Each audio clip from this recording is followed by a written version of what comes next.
това видео аз и бандата искахме да отидем до Бохемския водопад в Рила, но след като забелязахме кръст на върха на една скала до там, се завързахме бая маймунчулъци.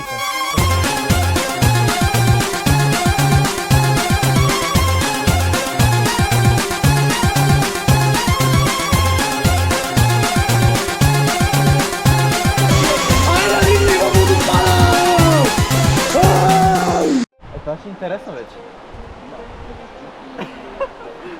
Ти си умолни, бате. Виж, от този камък, носи камък на другия бряг. Да, давай ти си първи. Почнахме, като прескочихме мантинелата, но тогава не се бяхме замислили как трябва да пресечем реката. Actually не е толкова студена. По-топло е отколкото на Тетве. Може би просто защото е студен вятър се чувства така. Ами не казвам, че е топла, казвам, че не е чак толкова студена. Рано можеш и тук, ако искаш. Давай. От това на това и... Ти ли си правиш? Надявам се си правиш. Не, реално, виж. Виж, ако се засилиш и правиш такива скоро. Цак, цак, цак. Ако го направиш, ще дойда. Не, ще слепта.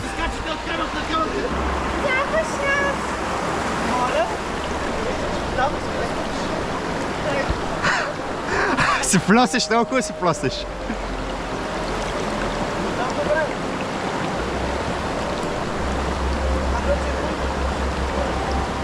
Се подходи и се плосне. Вау! Вау! Стабилно. Въпреки че Пешо успя да мине с лекота, останалите, колкото и да търсихме, не намерихме добро място да прекусим. Момчета, по принцип, искате ли да джапаме? И аз си викам. Събуваме се и джапаме. Човек, що е толкова дълбоко?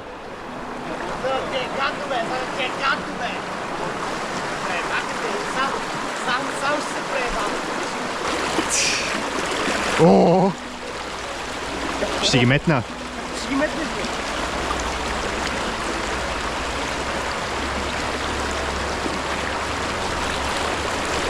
Па не прикусих.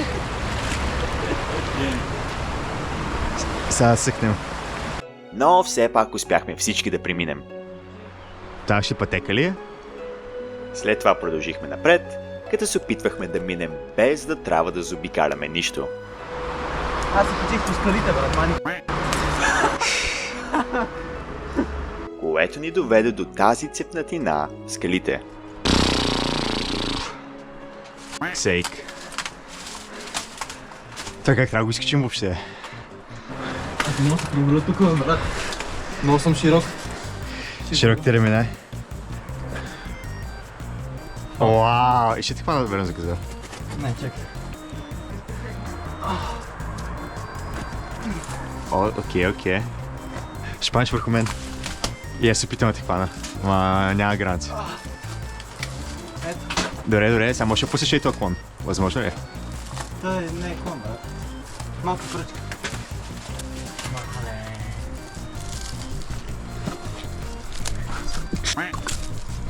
Чакай, стъпя.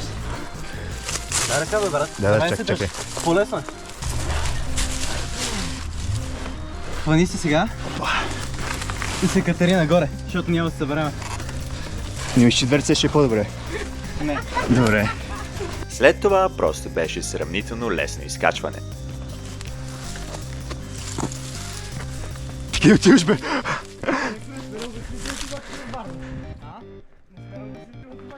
Чекай, изглеждаш много яко отстрани. В профил. Много добре изглежда. Докато не стигнахме истинското подножие на скалата. През Халстралака или да заобикаляме? Аз не искам да заобикалям. Чакай, и тук? Да. Това дори си го измисли, това хора са го направили. Да. Опа.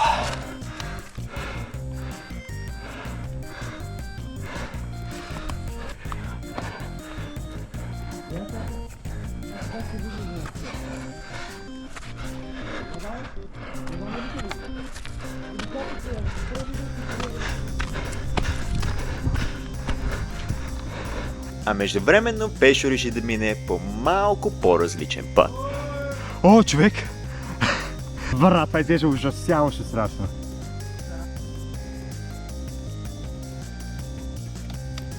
Ти вода тук. Тока скачи.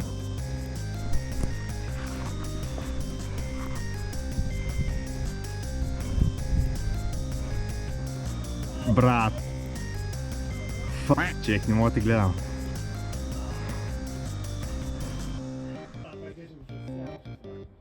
Да.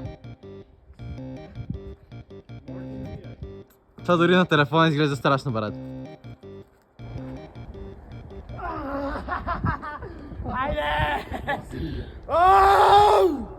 И като завършихме това леко изкачване, забелязахме пътеката от върха. Брат, пътеката е толкова лесна, човек. Тая пътека буквално дете може да го мине. Вау! Добре.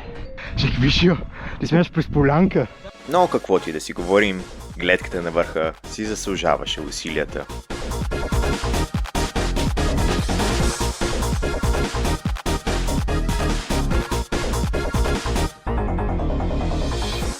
След това тръгнахме обратно към водопада. Но след известно време ходене се осъзнахме, че тръгнахме по грешния път. Затова ми хрумна идея как да се върнем по-бързо.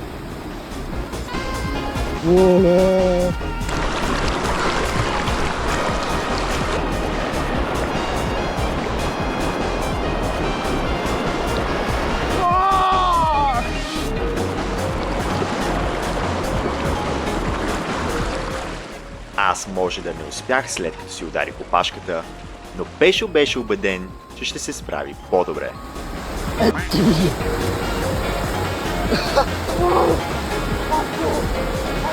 Казваш ли се? Може да се върнеш, по-добре се върни. Аз ще е страх. Брат, аз ти казах, че е много зле. Много пъти няма да тече.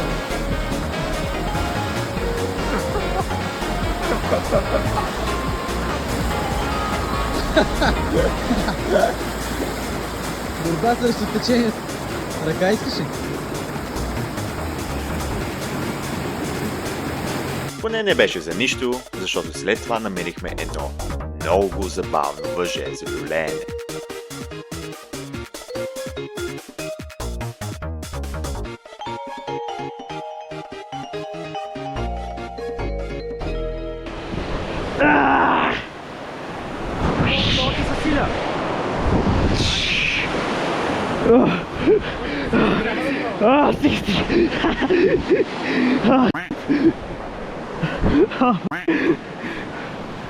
И след това най-накрая стигнахме водопада.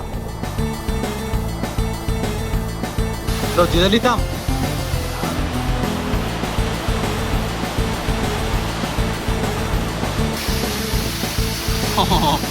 Това е много. Изглежда търпимо поне.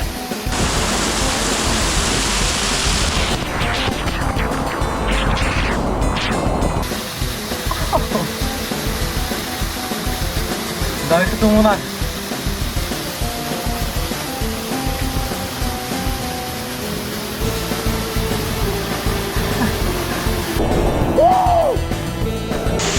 Трябва да дали мога психически да се преборя. О, брат, това е много лесно на студена вода. Може метално. Слушай го как се опита да ме убеди. Метално право. Трябва да влезе преди него, защото това е малка Аре бе! Аре бе!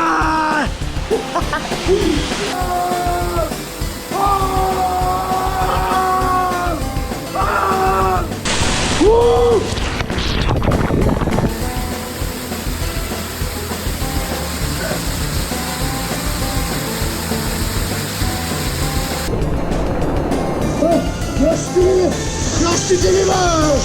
Върни ми гащите бе, лело бе! Айде!